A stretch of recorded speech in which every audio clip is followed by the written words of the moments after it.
नमस्कार, आमी सोमक चैटार्जी।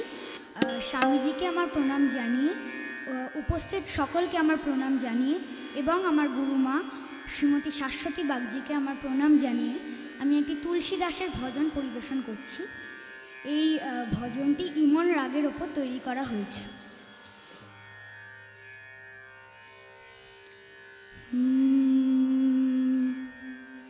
श्री राम श्री राम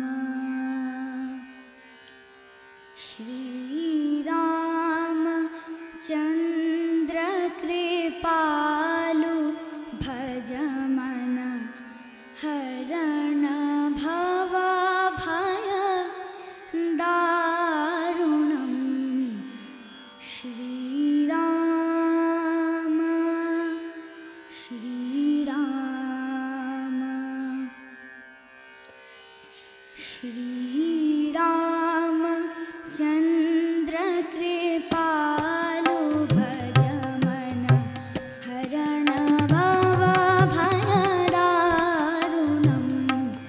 नवकंज लोचन कंज मुख कर कंज पद कंजारुणं। श्री राम श्री राम कंदर्प अगणितामित छवि नवनील नीरद सुंदरं पटपीत मानः तडित रुचि शुचिनो मि जनक सुतावरं।